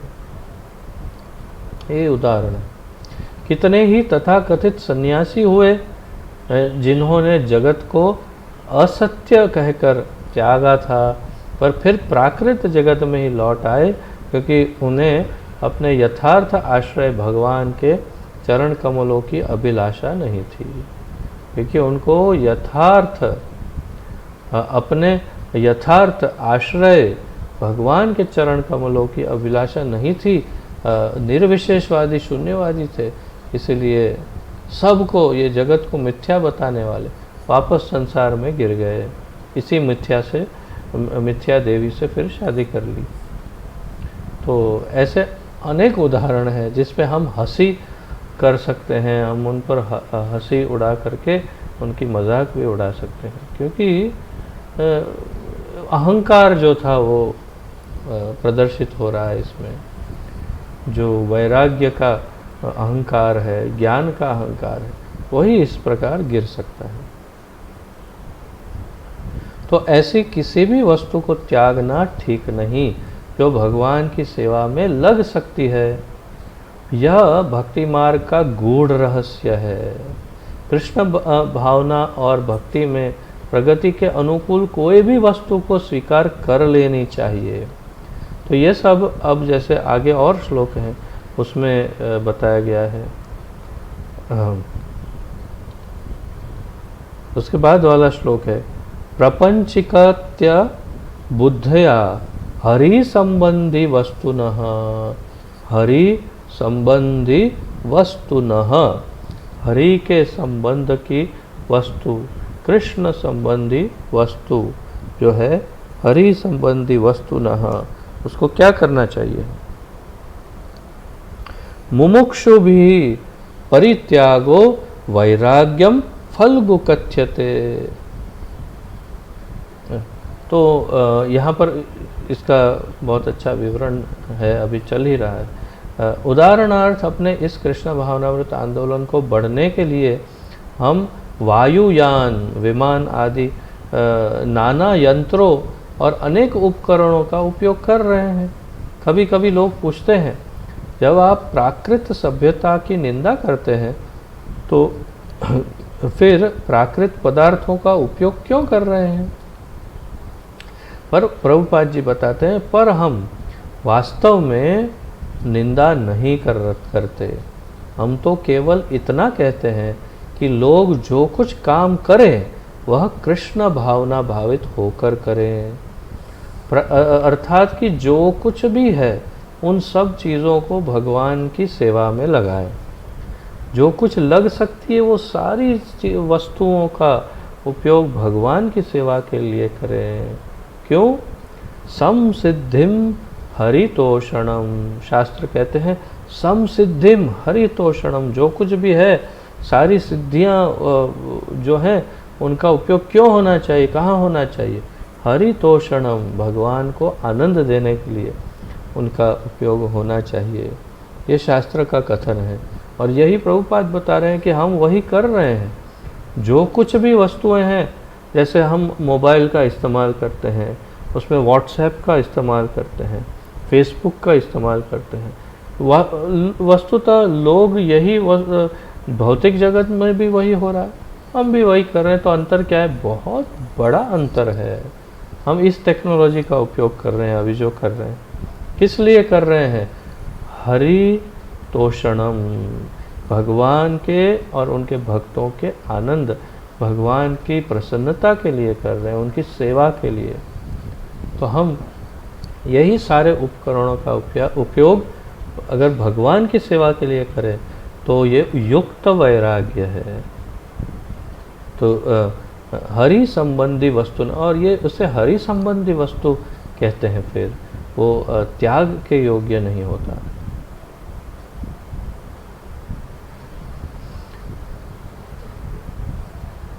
इसी सिद्धांत के आधार पर भगवद गीता में श्री कृष्ण ने अर्जुन को भक्ति के लिए अपने शौर्य का सदुपयोग करने का परामर्श दिया है। हम भी इन यंत्रों को कृष्ण सेवा में लगा रहे हैं, प्रभुपाद जी कह रहे हैं। श्री कृष्ण के लिए इस भाव के साथ, अर्थात कृष्ण भावना भावित होकर हम कुछ भी ग्रहण कर सकते हैं। यदि टाइप राइटर आदि किसी यंत्र का सदुपयोग कृष्ण भावनामृत आंदोलन को बढ़ने में किया जा सकता है हो, तो हमें ऐसा अवश्य करना चाहिए। 50 वर्ष पूर्व टाइपराइटर की बात कर रहे हैं प्रभुपाद, कि अगर टाइपराइटर से भगवान की सेवा में कुछ उपयोग हो रहा है तो उपयोग करना ही चाहिए, उसमें उसका त्याग करने की आवश्यकता नहीं है। प्रभुपाद जी कहते थे उदाहरण देखें कि कुछ ऐसे संप्रदाय हैं जो आधुनिक वस्तु का उपयोग नहीं करते, आज भी हैं ऐसे। और वो लोग जैसे जैन हैं, तो जैन साधु आधुनिक उपकरणों का उपयोग नहीं करते, कार स्कूटर आदि उसका उपयोग नहीं करते, केवल पैदल चलते हैं। तो किसी ने कभी प्रभुपाद को पूछा तो उन्होंने कहा कि हमारे पास इतना समय नहीं है। हो सकता है उन लोगों के पास बहुत समय हो, हमारे पास समय ही नहीं है। हमें पूरे विश्व को भगवत भक्ति बांटनी है, सबको भक्त बनाना है, प्रचार करना है, और इसके लिए हमें इन उपकरणों की बड़ी आवश्यकता है। और इसलिए मैंने पहले भी बताया था ना कि प्रभुपाद के गुरुदेव श्रील भक्ति सिद्धांत सरस्वती ठाकुर के पास कार थी। अच्छा, कौन सी बड़ी बात है कार थी? बड़ी बात यह है कि उस समय पूरे कोलकाता शहर में केवल 2 ही कार थी, और पहली कार किसी धनाढ़ी व्यक्ति के पास और दूसरी कार श्रील भक्ति सिद्धांत सरस्वती ठाकुर के पास थी, क्योंकि वे कार से यहाँ से वहाँ जाते थे समय को बचाने के लिए। हरि संबंधी वस्तु न, ये हरि संबंधी वस्तु हो गई, ये प्राकृत नहीं रही, वो भगवान के उपयोग में आ गई और दिव्य हो गई वो वस्तु, और इसलिए उसका त्याग नहीं करना चाहिए।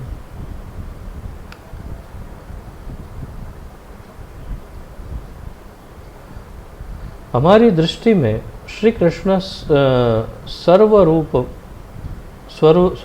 है। श्री कृष्ण की वस्तु मात्र के निमित्त और उत्पादन है। श्री कृष्ण ही वस्तु मात्र के निमित्त और उत्पादक हैं, हमारा अपना कुछ भी नहीं है। अतः श्री कृष्ण की वस्तुएं श्री कृष्ण की सेवा में ही लगें, ऐसी हमारी दृष्टि है। तेरा तुझको अर्पण क्या लागे मेरा। तो भगवान की जो वस्तुएं हैं वो उनकी ही सेवा में लग जाए, ऐसी हमारी दृष्टि है, प्रभुपाद जी बता रहे हैं।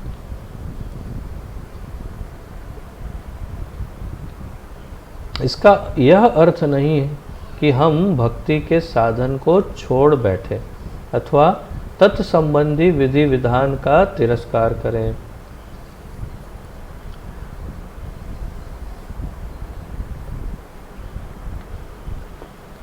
भक्ति की कनिष्ठ प्रारंभिक दशा में गुरु प्रमाण द्वारा नियमित सब सिद्धांतों का अनुसरण करना चाहिए। गुरु प्रमाण द्वारा नियमित सब सिद्धांतों, गुरु ने जो दिए हैं उस प्रमाणों का, कौन सी वस्तु त्यागी जाए और कौन सी अपनाई जाए, यह भक्ति के सिद्धांतों के अनुसार होना चाहिए। ऐसा नहीं कि स्वतंत्र रूप से निर्णय करें कि क्या त्यागना है और क्या अपनाना है। यदि हम सब अभी ये सब सुनने के बाद सोचे कि हाँ सब कुछ स्वीकार करना है, कोई अगर मदिरा की बोतल आ रही है तो उपयोग में लो, भगवान की सेवा में उपयोग में लाएंगे, किसी तरह लाओ, और फिर कौन सी वस्तु त्यागनी है तो बोले कि भाई धन दौलत का क्या करना है, सारा स्वर्ण हीरे जवाहरात दान में दे दो। तो नहीं, अपना दिमाग नहीं दौड़ाना है।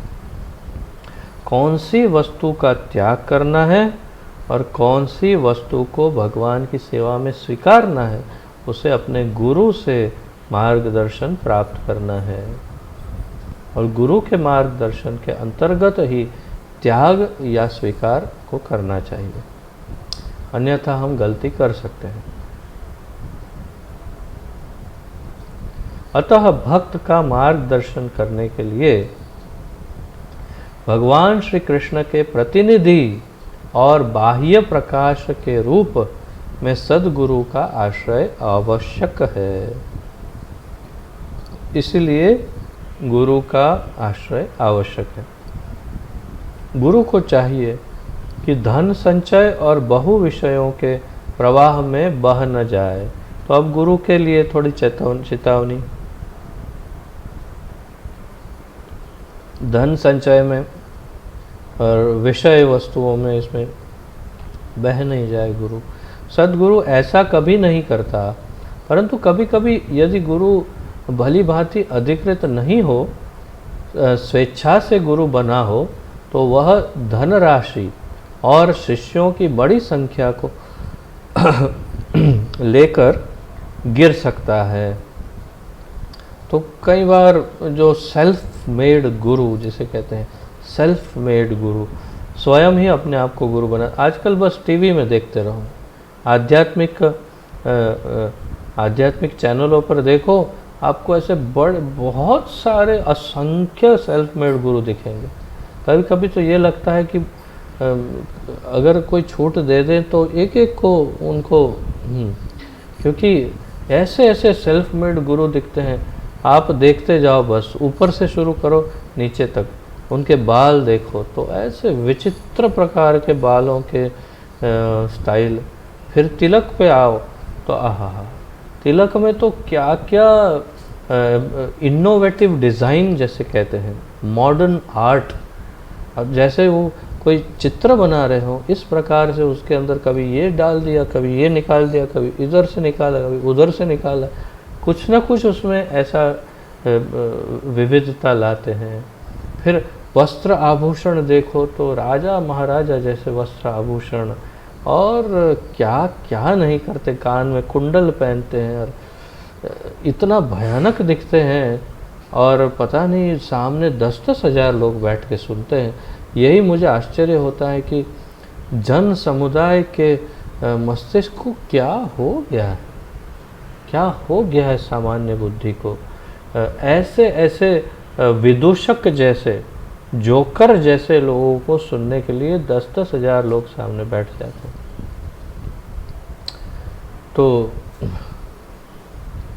अब मैं और क्या कहूँ।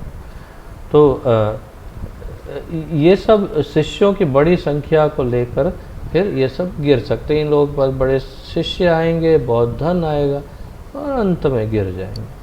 उसकी भक्ति अधिक उत्तम नहीं समझी जाती। यदि कोई ऐसी सफलताओं से विचलित हो जाए तो उसकी भक्ति शिथिल हो जाएगी, शिथिल अर्थात स्थिर हो जाएगी, जम जाएगी अथवा बिगड़ जाएगी। अतः परंपरा के सिद्धांतों का दृढ़ता के साथ पालन करना चाहिए। परंपरा से भक्ति, ज्ञान और गुरु आने चाहिए। तो परंपरा से यदि आप जुड़े हैं तो फिर आप उचित मार्ग पर हैं। कृष्ण भावना भावित पुरुष स्वभावतः शुद्ध है, इसलिए उसे मन वाणी की शुद्धि के किसी अन्य साधन की आवश्यकता नहीं है। कृष्ण भावना भावित पुरुष स्वभावतः शुद्ध है। जो कृष्ण भक्ति, कृष्ण भावना मृत आंदोलन से, इस्कॉन से जुड़ा है, वो स्वभावतः शुद्ध है, इसलिए उसे मन वाणी की शुद्धि किसी अन्य साधन की आवश्यकता नहीं है। धीरे धीरे इसी में शुद्ध हो जाएगा। कृष्ण भावना की दिव्य भाव भूमि में आरूढ़ हो जाने के कारण उसमें सभी दैवी गुण आ जाते हैं। वह योग पद्धति की विधि का स्वतः पालन करता है। भक्तों द्वारा इन सब नियमों का अनुसरण अनायास होता है, उसको विशेष रूप से कुछ करना नहीं पड़ता। एक प्रत्यक्ष उदाहरण अहिंसा है, जो एक दिव्य गुण माना जाता है। अहिंसा परमो धर्म, बहुत बड़ी बात मानी जाती, परंतु एक भक्त के अंदर तो ये स्वाभाविक रूप से होता है। देखिए प्रभुपाद बताते हैं, हाँ, भक्त स्वभाव से ही अहिंसा प्रिय होता है, उसे अलग से अहिंसा का अभ्यास नहीं करना पड़ता। कुछ लोग शुद्धि के लिए शाकाहारी संघों में सम्मिलित होते हैं, पर भक्त तो स्वभाव से ही शाकाहारी बन जाता है और होता है। उसे इसका पृथक अभ्यास अथवा किसी शाकाहारी संघ का सदस्य बनने की आवश्यकता नहीं होती। विदेशों में ये विशेष रूप से ऐसे शाकाहारी संघ चलते हैं, जिसे वेज क्लब या विज्ञान कहते हैं, विजन, विज्ञान, अलग अलग इसके प्रोनाउंसिएशन। तो विज्ञान क्लब है जिसके अंदर सब लोग जुड़ते हैं और क्या करते हैं, सिर्फ शाकाहार करते हैं, यहाँ तक कि दूध का भी त्याग करते हैं। तो ऐसा सब करने की आवश्यकता भक्त को नहीं पड़ती, वो तो स्वाभाविक रूप से ही वेजिटेरियन है, वह स्वाभाविक रूप में ही शाकाहारी है। प्रभुपाद जी वही बता रहे हैं। अनेक अन्य प्रकार से सिद्धि है कि कृष्ण भावना के अतिरिक्त भक्त को किसी भी अन्य साधन की अपेक्षा नहीं रहती। सब दैवी गुणों का उसमें स्वतः विकास हो जाता है। जो अभ्यास के रूप में शाकाहारी अथवा अहिंसा का आचरण करते हैं उनमें लौकिक दृष्टि से कुछ सद्गुण हो सकता है। जो अहिंसा को अपना धर्म बनाते हैं, जो शाकाहारी जीवन जीते हैं, उनमें कुछ सद्गुण उत्पन्न हो सकते हैं, परंतु भक्त बनने के लिए इतना पर्याप्त नहीं है। परंतु भक्त बनने के लिए इतना पर्याप्त नहीं है। शाकाहारी बनना पर्याप्त नहीं है, अहिंसक बनना पर्याप्त नहीं है। यह आवश्यक नहीं कि शाकाहारी अथवा अहिंसा प्रिय व्यक्ति भक्त भी हो, यह आवश्यक नहीं है। परंतु भक्त स्वाभाविक रूप से शाकाहारी भी होता है और अहिंसा प्रिय भी। तो ये सत्य है, परंतु ये सत्य नहीं है। क्या सत्य है? भक्त शाकाहारी भी होता है और अहिंसक भी होता है, परंतु एक अहिंसक या एक शाकाहारी भक्त हो ये जरूरी नहीं है। अस्तु, शाकाहार और अहिंसा के अंग कारण नहीं है, भक्ति के अंग नहीं है। अर्थात शाकाहार और अहिंसा भक्ति के अंग नहीं है, कारण नहीं है। ये इसका सार है। और कितना है? हाँ, और एक पेज जितना है, लगभग एक। तो क्या करें, जारी रखें या समाप्त करें? हाँ, क्या विचार है सभी भक्तों का? क्या कहते हैं, जारी रखना है या एक पेज बाकी है, करना है आगे या यहाँ पर विराम लें? जो जारी रखना चाहते हैं वो हरि बोल। बहुत बढ़िया, बहुत ही अच्छा, ठीक है। तो आइए कंटिन्यू करते हैं।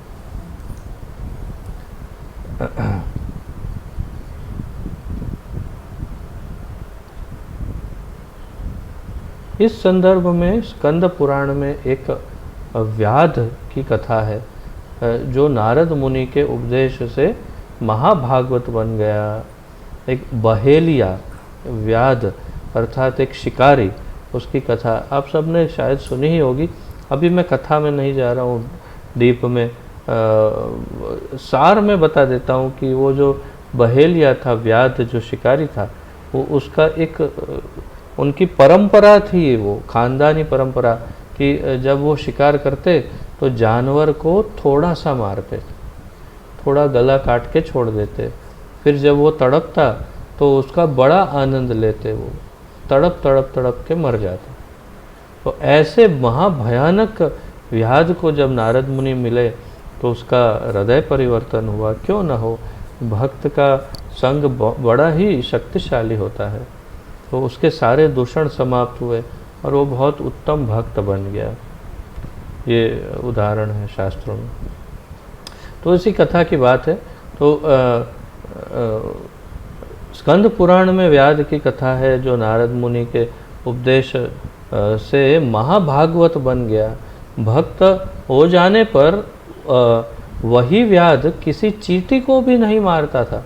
तो जैसे वो कहीं पे जा रहे हैं तो देखते थे नीचे चींटी चल रही, तो उसके ऊपर से कूद करके चलते थे ताकि चींटी को जरा भी कोई खरोच ना आए। इतने दयालु बन गए।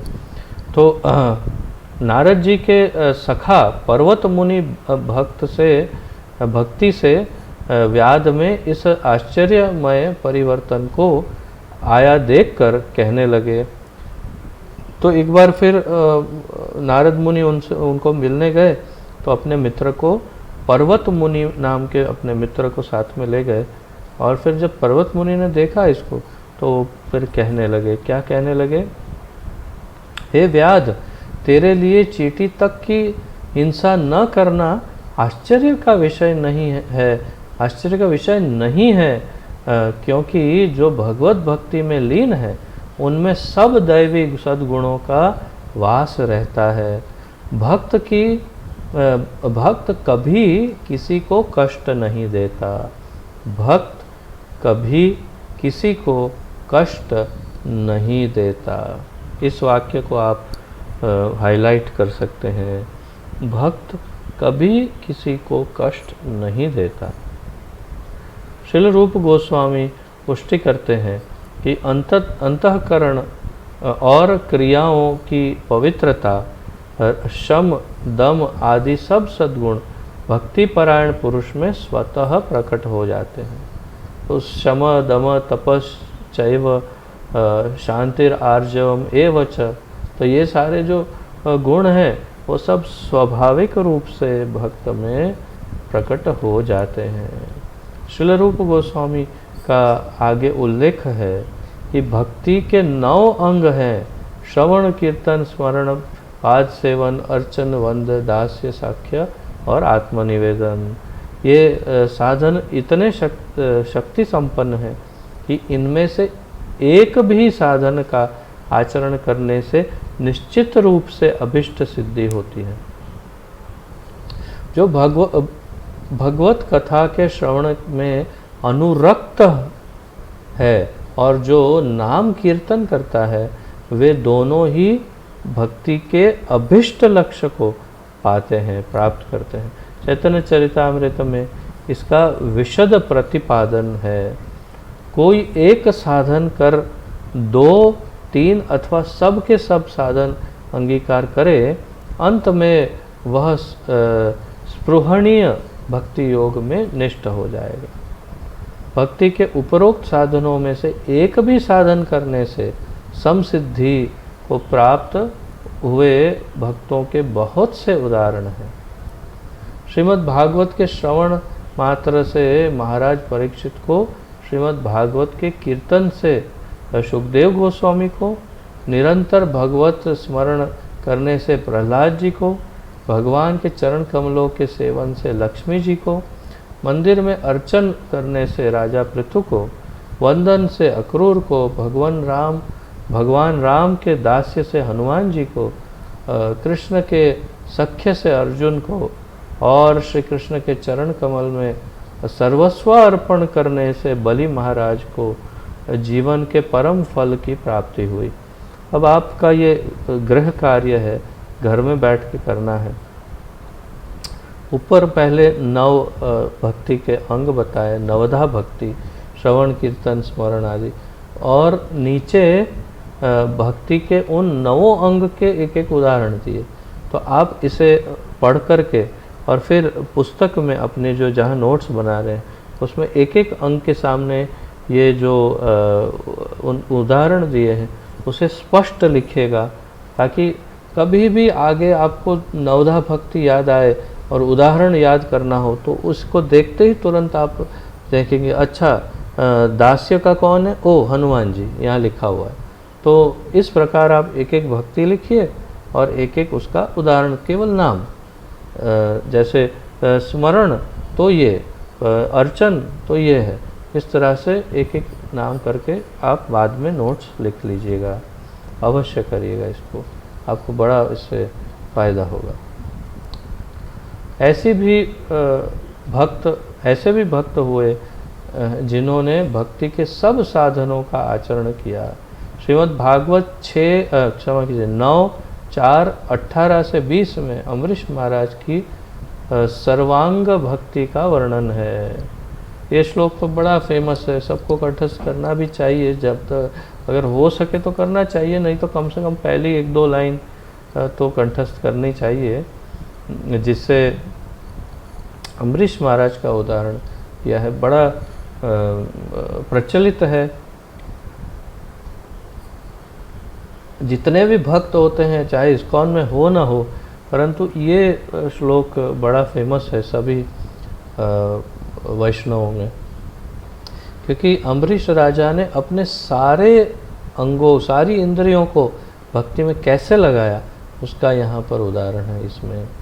तो राजा अम्बरीश ने सबसे पहले अपने मन को श्री कृष्ण के पाद पद्मों में एकाग्र किया था। सवई मनः कृष्ण पदार विंदयो हो करके ये पूरे श्लोक जितने हैं 18 से 20 तक, ये सब आप इसे पढ़ सकते हैं। 9, 4, 18 से 20। तो राजा अम्बरीश ने सबसे पहले अपने मन को श्री कृष्ण के पाद पद्मों के में एकाग्र किया, फिर वाणी को श्री कृष्ण के गुण और लीला के वर्णन में नियुक्त किया, हाथों को मंदिर का मार्जन करने में तथा कानों को भगवत कथा के श्रवण में लगाया, मंदिर में सुंदर श्री विग्रह के दर्शन में नेत्रों को और शुद्ध भक्तों का संग करने में शरीर को नियोजित किया। जब किसी का संग किया जाता है तो उसके साथ उठना बैठना और खाना पड़ता है, और इस प्रकार उसके साथ अपने शरीर का स्पर्श अपरिहार्य सा होता है, अर्थात हो ही जाता है अपना शरीर का स्पर्श भक्तों के साथ। तो अम्बरीश महाराज केवल शुद्ध भक्तों का संग करते थे, किसी अन्य को अपने शरीर का स्पर्श नहीं होने देते थे। उन्होंने अपनी घ्राणेन्द्रिय को श्री कृष्ण के चरणारविंद में अर्पित समर्पित पुष्प और तुलसी को सूंघने में, घ्राणेन्द्रिय अर्थात नाक, सूंघने में, और जिह्वा को कृष्ण प्रसाद का आस्वादन करने में, सिर को वंदन करने में और चरणों को हरि तीर्थ की यात्रा में लगा रखा था।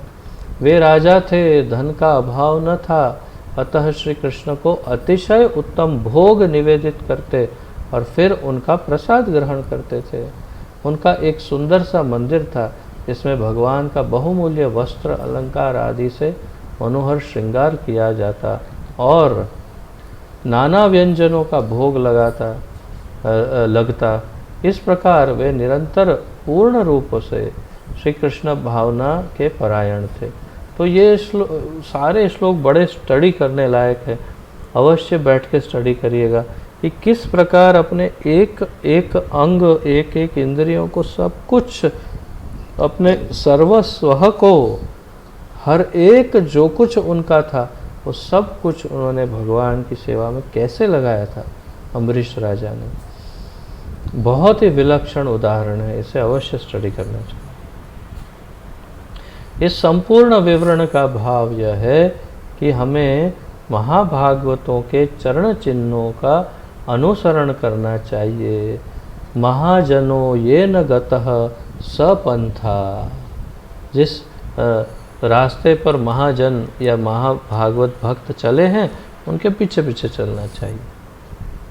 यदि कोई भक्ति के सब साधनों को न कर सके तो कम से कम एक तो अवश्य ही करे। जैसे पूर्वाचार्यों के उदाहरण से प्रत्यक्ष है, यदि अम्बरीश महाराज के समान भक्ति के सब साधन किए जाएं तो फिर इन सभी के द्वारा भक्ति योग की सिद्धि निश्चित है। पूर्ण रूप से भक्ति के परायण होते ही विषयों से निवृत्त हो जाती विषयों से निवृत्ति हो जाती है और मुक्ति भक्त की अनुचरी बन जाती है।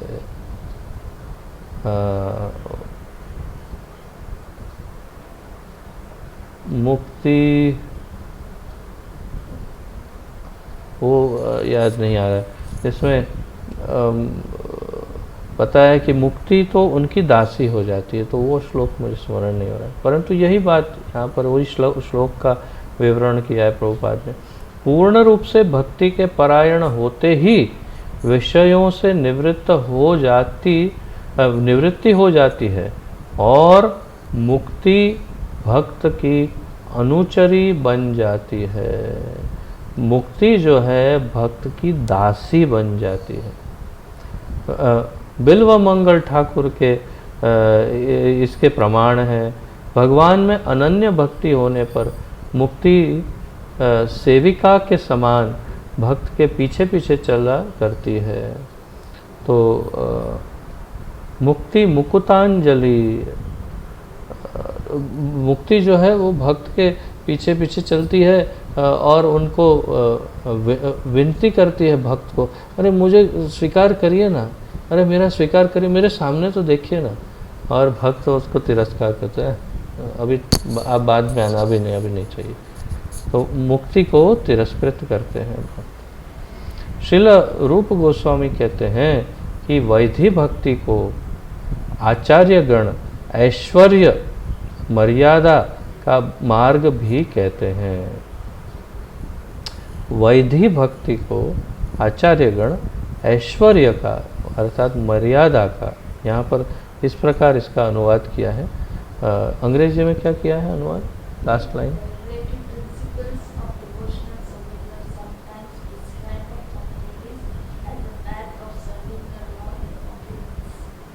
हाँ, ऑप्युलेंस, करेक्ट। तो ठीक है, तो ऐश्वर्य ही है, तो ऐश्वर्य का मार्ग भी कहते हैं। वैधि भक्ति को ऐश्वर्य का मार्ग भी कह रहे हैं। तो इति, बस आज के लिए इतना ही पर्याप्त है। पूरा 14वां अध्याय हमने समाप्त किया। अध्ययन करिएगा, नोट्स बनाइएगा, फिर से 1, 2, 3 बार, जितनी बार पढ़ेंगे उतना और अच्छा होगा। बहुत ही सुंदर ढंग से ये हृदय में उतरता जाएगा। और नहीं कुछ समझ में आए तो इस रिकॉर्डिंग को फिर से सुन सकते हैं आप। और कल से हम बहुत ही महत्वपूर्ण अध्याय 15 रागानुगा भक्ति की शुरुआत करेंगे। तो आप सबका में किसी का भी कोई प्रश्न आदि हो, कुछ उत्कंठा हो, कुछ सुधार सुझाव हो तो प्रस्तुत कर सकते हैं। किसी को कुछ पूछना है तो हाथ ऊपर कर सकते हैं।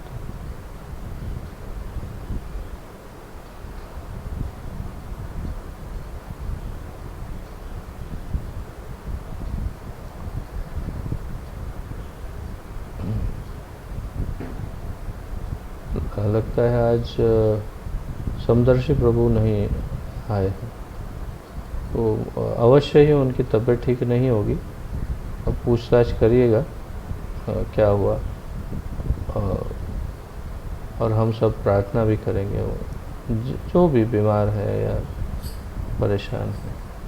तो किसी का कोई प्रश्न न हो तो यहाँ पर ही विराम लेते हैं, और फिर कल इसी सुमधुर अमृतमय ज्ञान यज्ञ में आगे बढ़ेंगे। तो आप सबका बहुत बहुत धन्यवाद। भक्ति रसामृत सिंधु की जय। श्रील रूप गोस्वामी प्रभुपाद की जय। पतित पावन श्री अभय चरणारविंद भक्ति वेदांत स्वामी प्रभुपाद की जय। गुरु महाराज की जय। आप सब भक्तों की जय हो। निताय गौर प्रेमानंदे। हरि हरि बोल। हरे कृष्ण। धन्यवाद।